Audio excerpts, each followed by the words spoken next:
Good afternoon, everyone. Welcome to a very quick, very late Show Me the Money Week 8 review. Apologies for the delay happening. Work has been rather crazy of late. So it's just me again this week, I'm afraid, folks. Just myself, and I will run through the results from Week 8. And what a week it's been. What a season we're having. 16 teams, and 15 of the 16 teams have at least 3 wins out of 8. So 3 and 5 is there's 1, 2, and 5, and then the rest are all 3 and 5. It's upside down. It really is. We had a team that drafted 4 quarterbacks. We had a team who drafted every injured player in the roster at drafting time, and yet they're both 3 and 5, and they're both flying along. We have 1, 2, and 5, which is the sellout. And Baxter We Trust is selling out for this season now, so no surprise there that they're 2 and 5. But yeah, and I'll tell you, the North, after the North been flying through in the top division, they got a right bloody nose this week when 3 of the 4 teams lost. So let's start there with the North against the East. And we'll kick it off with, why not just kick it off with my game when Show Me the Packers, 106.68 points, and still lost to the Tartan Bears on 111.16. So yeah, it was a hard loss, and I'll tell you, Tartan, oh for fuck's sake, Rangers are down. So yeah, the Show Me the Packers were looking quite tidy most of the weekend. It was always going to come down to Monday night and Patrick Mahomes, and indeed it did come down to Monday night and Patrick Mahomes. And it came down to the last, it was 5 minutes to go in the game before Mahomes got his third passing touchdown, which took Tartan Bears beyond Show Me the Packers and won them the tie. Both teams now 6-2, so nothing to worry about for Show Me the Packers myself. And Coach Bain will be delighted with what he's seen at the moment as well. 6-2, flying, and he's got James Cook there, who's knocking in an absolute storm. He really is. Massive game for him with 216 yards and 2 touchdowns. It's he's got Addison starting to roll a little bit now, and yeah, with Patrick Mahomes there at quarterback, that's really what got him over the line. And he's won this game without AJ Brown and without Amon-Ra St. Brown, so without his 2 best wide receivers, he's managed to score 111 points and win the game. So yeah, for Tartan Bears, it's all looking very smooth, very, very golden at 6-2. Show Me the Packers, 6-2 again. It's living and dying by Jonathan Taylor. I felt during the week that I was a little bit light on the old bench, so jumped onto Bam Knight, took a wee trade from our good dear Jonathan on the other side here, and I've managed to get Bam Knight off him for a sixth, swapping a sixth for an eighth. So yeah, that's made my team a little bit stronger, I hope, and looking forward. I think both these teams can start thinking about the playoffs now.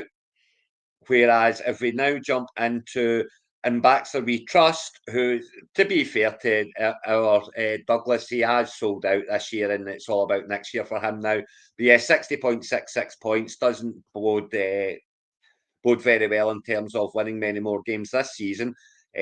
Losing to Farts Flying Eagles, who got back right on the horse after losing last week. They jumped right back, 127 points. It puts Graham to 4-4 now. And yeah, Barkley, he got some work out of Barkley this week, and 29 points was without him playing maybe the last quarter or so. He would have been delighted with that. And of course, Jalen Hurts at quarterback, well, he's always going to sneak. Well, he didn't sneak any this week, but he threw for 4 touchdowns. So yeah, big score from Hurts, big score from Barkley. Terry McLaurin done him well for the time that he was on the field, but again, he's down, he's off, he's injured again, and he's going to be out this week. So that's a bit of a problem for Graham. And yeah, he's knocked on the Buccaneers defense, getting them 28 points was a massive week for him there. He is, however, this week without the Buccaneers defense, who are now off his roster, and he is without Barkley and Hurts. So maybe a bit more of a difficult week for Graham this week, depending on who he's playing. I wish it was me, alas, it's not. But for him, backs a wee trust. Well, I mean, Vents, he rolled with Vents. He's got Purdy and Lawrence here. Lawrence was on by, and Purdy's, well, he's Brock Poorly, isn't he? He's not Brock Purdy, he's Brock Poorly. So, yeah, out again. He will be, I'm sure he'll be slotting in Alex Pierce this week. They've got a very favourable matchup against Pittsburgh Steelers, so he's got him to slot in should he desire this week. But yeah, it's going to be a long old season for him backs that we trust now. He might get a little bit of work out of Vidal yet. He's got Pollard there. I mean, he could win. So there is players there. He's still got Tet sitting there. He's still got a chance of winning some games. But I think what Doug is going to be looking for now is trying to get as many of these boys fit and playing for it when it comes to the consolation playoffs. Because obviously he would love that number one seed. I'm sure more than most, given the fact he's also sold out and very much squarely looking at 2026. So then we have the one game that was won by the North this week, and again, what a score! Factory of Sadness. Traded into it well. You got to doff your cap to Sean once more. Doff cap. He's playing for the win, and he has traded. He seems to have traded quite well. He's traded out. He's brought in Pittman, who scored them well this week. He's brought in. I'm sure he brought in Walker at some point, maybe from Grote. He's brought him in as well. So yeah, he has been trading and he's traded well. And yeah, 156 points is just ridiculous. Has he found his quarterback in Joe Flacco? That's where it was. That's where the worry was more than anything. He was running with Fields for a while. Fields had a good game. Maybe maybe it's not the end of Fields just yet. But he'll be very happy with Joe Flacco sitting there, and obviously with the Flacco Chase stack. He's got Chase Brown in there as well. So he's kind of chasing a little bit on the Cincinnati Bengals, which would maybe be a worry. But, Henry, Pittman, Kraft, Dobbins, bench is fine. He's got Mason Taylor sitting there who's getting more and more touches from the Jets. Coleman will have some big weeks. He had Walker on bye week. So, yeah, Sean's looking very strong. 156 points scored. Obviously jumps that out, and he's now up to 5-3. And another one where I think we can he can start looking towards playoffs as well. On the other side of this game, Coping badly Jets, only 78 points for Mark this week. Not the best, but he did have Darnold on bye week. He had Cup on bye week, although Cup looks hurt. He had Garrett Wilson hurt as well. So, yeah, I hope he played Andrews this week. I doubt he did, but I hope he played Andrews this week for his 2 touchdowns on Thursday night. We will see that very soon. But yeah, Bijan just didn't turn up for him this week, and he got a turn out a hunt. But yeah, when Bijan's not showing up, you're in trouble. He got an absolute goose egg from Hughes Johnston, so he'll be looking for better there. So yeah, not a good week for Mark at all, and he'll be hoping that he gets Wilson back off the bye week this week, and well, he will be plugging in Sam Darnold this week because Mariota won't be playing. But yeah, what at 4-4, well, still well in the chase, but everyone's still in the chase. Let's not forget we've went through and back for we trust, so everyone else is in with a shout of making the playoffs, and I mean everyone. So yeah, but Mark's positioned himself at 4-4. He's fine. 6 games to go in the season. You've get to the 8. You're 4-4. Then if you go 4-2, then you're in. That's simple as that. If you go 3-3, you've got a chance. If you go 4-2, you'll be in. And that's where Mark's at. The final game of the North versus the East. The Grotmeister Varsity Blues changed my life. 67.88 loses to Batman's Boobies, 78.38. Again, we say it every week, but it's that 70 to 80 point margin that Batman's Boobies hits every single week in life. Baker didn't show up for him this week, but neither did McCaffrey really. But he done enough, he got Spears was there. Troy Franklin, great pickup from Ray to plug him in, and he's had his breakout week nicely with a 20.90. And it's got up there. He's got himself to his 80 points again, and he's got there without Puka. He had Palmer injured. He's not got Ayuk back yet. So yeah, he's left 8.7 points on the bench for Wilson, and Will Jacobs has got the carrying that knock.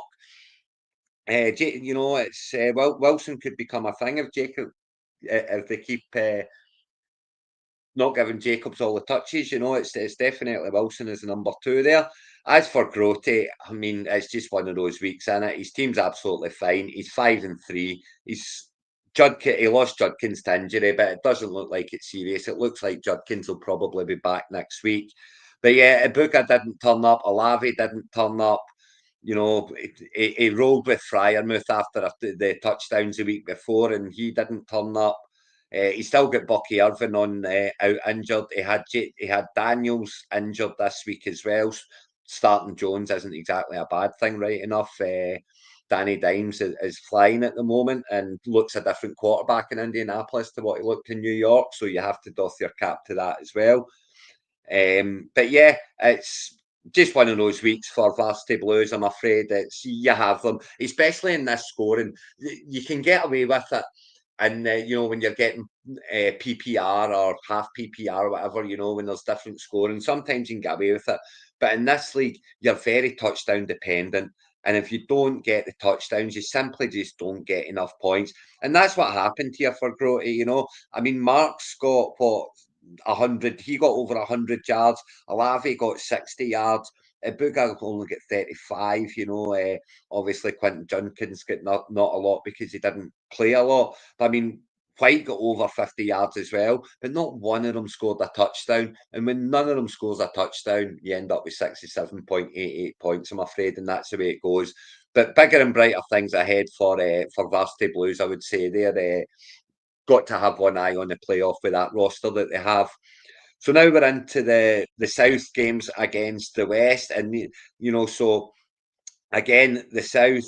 I mean, another 3-1 drubbing. The West beating the South by 3-1. The only South. So let's start with the only South win, and that is our very own straight out of Hampton, and 74.72 points. You would think maybe not enough to get a win more often than not. It was enough for Graham to get the win this week because he was up against Eskimo Brothers, who, fair to them, Sean left Gente in a starting spot, but I can see why he done it. He wants to keep Stroud as cover for Williams, and who can blame him because Stroud scored 15 more points. I wouldn't have won on the game, but it would have gotten close, and it's a hard decision that Sean's got to make week in, week out. It's why I don't like sitting with two average quarterbacks. Um, but he had Etienne on bye, he had Brian Thomas on bye, he had Myers on bye, and he had McBride on bye, and you can't drop any of them. So his only option was drop one of the quarterbacks to bring in a running back that might get you 3 or 4 points, or just accept that you're running without Gente. And Sean took the decision, sitting at 5-2, that he'll run without Gente. Graham was delighted, obviously, and yeah, the rest of them just didn't do enough. Again, it was touchdowns, no touchdowns scored whatsoever for Sean's team, and for Graham, that looks like he might be the answer to Graham at quarterback. And if that is the answer for Graham at quarterback, Monongai's getting the start this week because Swift is out injured. And if it goes really well, I don't think Chicago are. I don't think the Bears are, locked in with Swift or anything like that. I know he's done quite well this season, but Ben Johnson's dropped him once before, so it wouldn't be a surprise to drop him once more. So if Monongai can get the job there, he's got Jacobs sitting there, he's got Roma Dunze doing really well, he's got Kittle back at tight end, Devontae Smith's doing quite well now in Philadelphia, he's getting some points, he's got Waddle there, he's got Downs there, and yeah, all of a sudden, he's got Hampton to come back from IR. All of a sudden, it's looking a wee bit brighter for Graham. He's sitting at 3-5, but that is tied for the top of the division. And yeah, the rest of the West done him a huge favour last week and winning, starting off with Le'Veon on a prayer, who beat Bluetown Patriots 87-78 to 15.10. Now this is a Peterhead derby as well. Let's not forget. So Chris fell asleep on the job this week, very much so. He's left Goff in, he's left Williams in, he's had no kicker, no defence. And I mean, the only player that played on his bench was Tonges, because he had two on bye week. He had Pearsall out and he had Godwin out. So yeah, it was what this is our 12th year of Show Me the Money, and not once have we had a score lower than that. So congratulations, Chris. You have made the record books. You have the worst score ever in Show Me the Money with 15.10 points. That's with Justin Jefferson playing. So it was basically Johnny Herbert won it for Michael on his own, and great win for Le'Veon and a prayer. You know, as we always say that they're the regular season dogs, and they are. Not this season, no, but he's never got, they always fall apart in the playoffs. So he's trying to do it the other way about this year, just crawl into them and then make a run in them. And he's certainly doing that the best way possible, sitting at 4-4 now, well in the hunt, right in the chase for the playoffs. And, he's got Tracy, who's going to be coming in now that poor Scatterboo's been hurt. Tracy will be back in, someone that he can start again. Christian Kirk will come back. He's got Bowers back, which is a massive thing for Michael. Bowers being back off bye week and off injury now, of course, as well. So if he can just keep, if Williams can keep turning it over for him at running back, and he can keep getting a little bit out of Algier, then yeah, I would say that things are looking, certainly going in the right direction for Le'Veon and a prayer.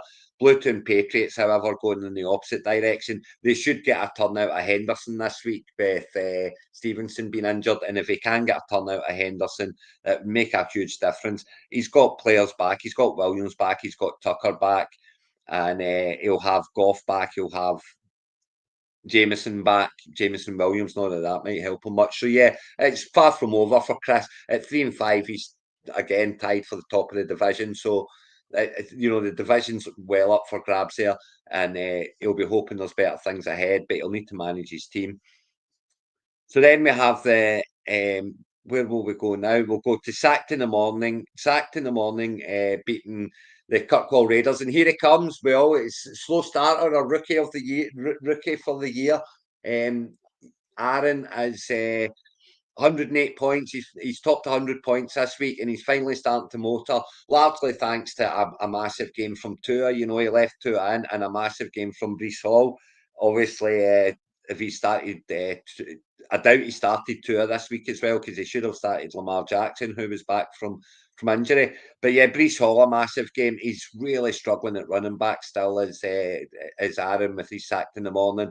Montgomery will be back off bye week, but he's not been great this year, let's face it. And of course, he's lost Travis Hunter now to IR, which was a bit out of left field and very sore for all the Travis Hunter owners, especially after the big week he had down in London before their bye week. So yeah, Travis Hunter owners are going to be quite upset at the moment. None more so than Aaron here. And for Kirkwall Raiders, yeah, bad week at the office for Alan. He'd started to kind of motor a little bit again, but yeah, 75.72 points. It's almost par, isn't it? It's not quite par. It's almost par. It's bogey. It's not double bogey certainly. So yeah, losing Scatterboo is a bigger worry for Alan than anything else, But Lamb's going to have better weeks. Jalen Warren's got that wrapped up. The Prescott Lamb stack will doing well at times, and of course, Harvey had a. Can you call it a breakout week? It was 3 touchdowns more than actual touches, wasn't it? I think he still only had about 8 touches or so, but certainly a big scoring week, and he'll be hoping that carries on. And of course, he's got Smith and Jigba coming back off bye week, and he's got Gadsden sitting there. I think he got a wee bit cute this week with all the Tampa Bay injuries, thinking that K. Dot would have a big one. Don't overthink it, Alan. Just play Gadsden. Why wouldn't you? He's on an absolute roll, and I'm sure he will be this week. But yeah, so both teams at 3-5 there, and both teams well in the hunt for playoffs. And finally, we will go to our esteemed commissioner, who, after winning the first two, winning the first year and the third year of Show Me the Money, they have been a little bit of also rans for a few years. They built up a dynasty, and like every dynasty, when it falls apart, it takes a little bit of while to get back on it. But boy, are the Madhouse G men back on it now. 116 points, maybe the third or fourth week that they've scored over 100 points. And I do believe it's 5 wins in a row now. Absolutely murdering. Boys are back in town. 83-12 again for Ross after the draft, what he ended up in the draft. You have to say he's made remarkable inroads.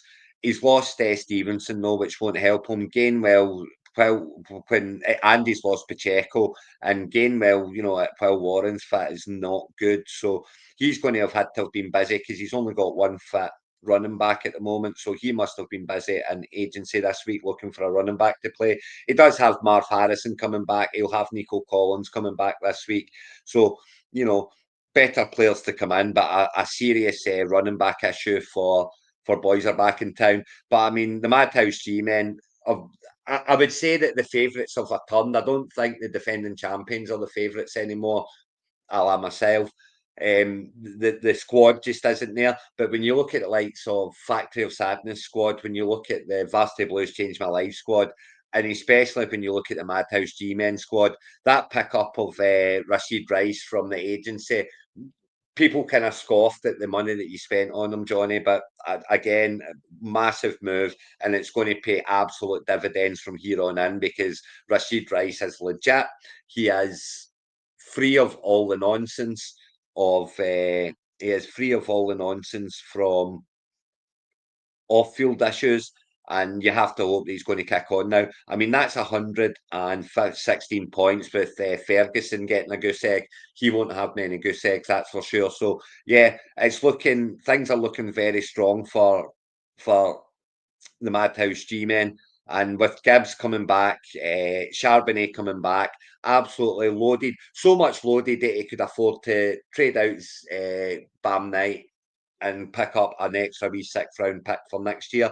So great week for the Madhouse G-men, and that should actually, as we look at the division tables, it actually puts the Madhouse G-men to the top of the West, 5-3. Five after starting 0-3. What a comeback it's been! 5-3 for them now, scoring 827 points, a high more than 100 more than the rest of the division.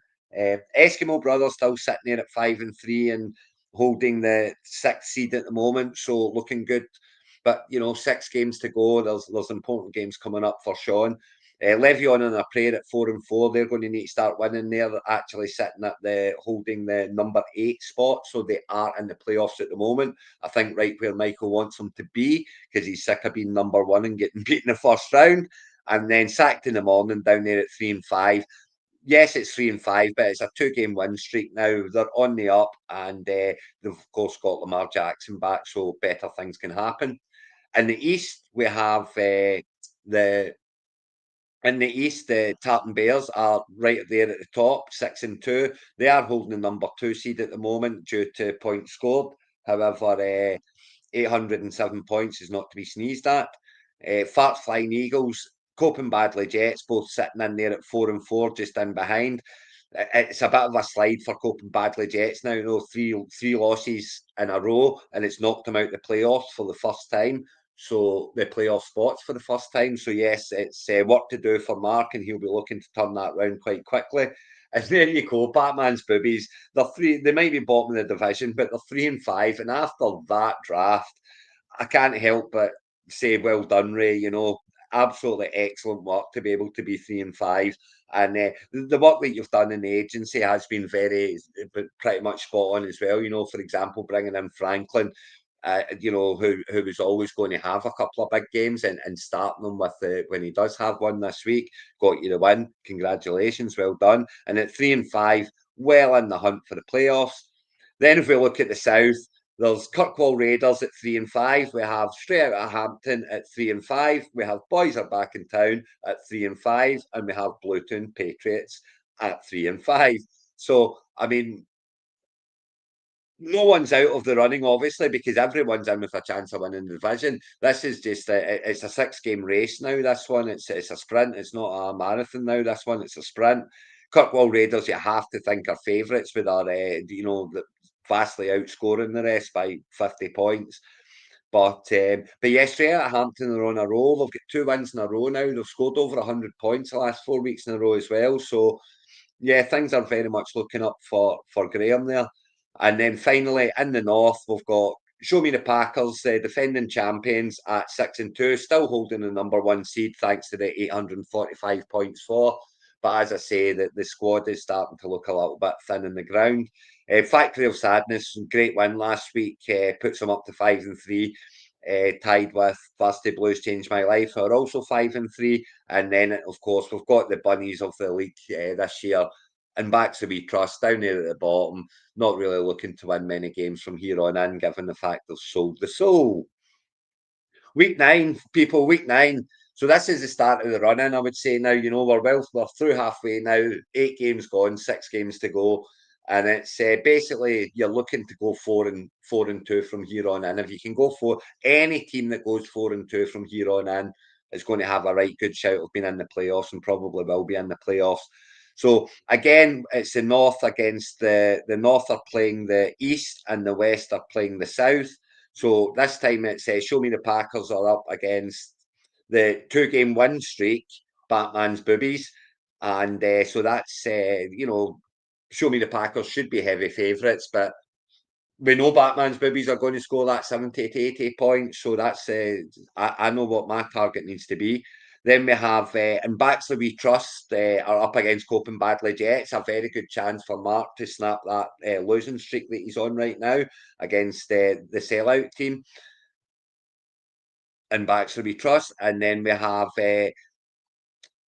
where are we now? Varsity Blues Changed My Life. They're up. They've got the tough one, the real tough one this week. They're up against Tartan Bears, and this is a massive game here. Tartan Bears can pretty much secure their spot in the playoffs. Really, if they can get the win here. But Varsity Blues, if you from 5-3, if they after the trades that Grote's made and the team that he's put together, the last thing he wants to do is be in a scramble for the playoffs. So yeah, a big game for him to turn around that loss last week.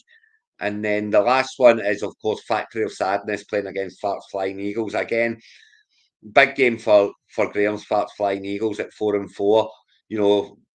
Keeping above that 0.500 is always a good place to be. But we've seen Sean's team, we've seen Sean's squad. It's all looking very good. Not much happened on Thursday night. Obviously it was Miami against Baltimore. There was points scored.